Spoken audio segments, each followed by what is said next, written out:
I think genuine conversations are really important, and one of the reasons I started this podcast, because I think it's great to have more conversations, understand people's stories, and it's amazing what you can learn. And you touched there on selling, and I would like to talk to you a bit about selling, because I've your brother Zen told me that you started selling scratchies at the age of 10, and Haley told me that you're an incredible salesman. And I quote, she said, "You're a freak in sales," but she also said you're a very honest salesman. And if someone comes in and wants to invest and you don't think it's right for them, you'll be upfront and tell them. So what that level of honesty in sales is rare. Where do you think that comes from, and how important is it to you? I know I've been given a gift to be able to sell and communicate to people. I'm very fortunate.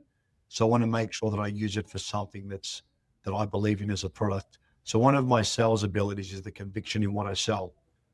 I have the ability to sell anything. I've done all jobs and I've been very good at them. But I want to find the product that I believe in, that I can endorse, real estate, because I live and breathe it.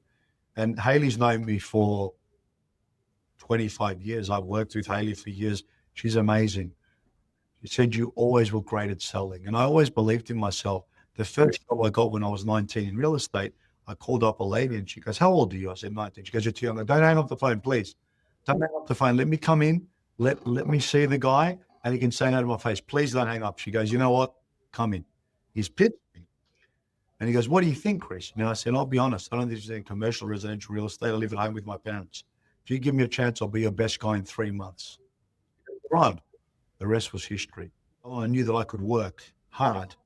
So being good at selling is just something that I started as a 10-year-old. I'd speak to everyone selling tickets. So I was very good. So the numbers game. And when I'd rock up with a smile, guess what you're doing now? You're smiling. Now Yeah. I laugh. "Hey, I've got 3 tickets and I'll take one, Chris." I go, "Come on, it's the last two. They're the lucky ones. Buy them." "All right, give me them 3." Then he'll buy the 3. I'll take out my other sheet. He goes, "You said that were the last ones." I said, "Of that, Rob, I've got many more in my bag." And I go, so they'll get used to me going around and they'll be going, "Oh, no, Chris is coming. All right, we'll buy the tickets." And I just started learning different skills.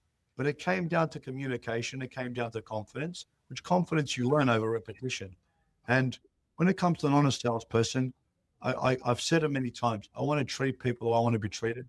I'm not going to sell you something to make a dollar if I don't think it's going to benefit you. I value people's business when I need it, is kind of the way I approach sales. But if I think the product's genuinely not good, I'm not going to sell it because I'm not comfortable with spending that money knowing that I did you a disservice. Like you said, an honest salesperson, she's seen me for, I was the national manager at her company for many years. We've been very close friends. We started working together. She's seen every part of my career. She's seen my evolution in real estate. And yeah, she speaks very highly of me, which I'm very lucky to have such great people. But no one knows my business journey in real estate more intimately than Haley. I haven't on for 8 years. I've been here for 20. I worked in my first job with her. I worked with her for 4 or 5 years. She's really seen me from a salesperson to a national manager, CEO. She's seen all of them. That's a very good thing. So, and I like to think a lot of people are honest, and I like to see the best in people.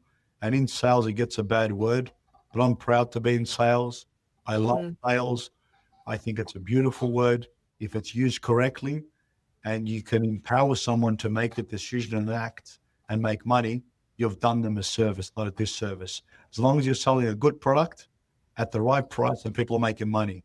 Now, if I'm selling things people don't need, charging ridiculous margins, I wouldn't feel so comfortable about myself.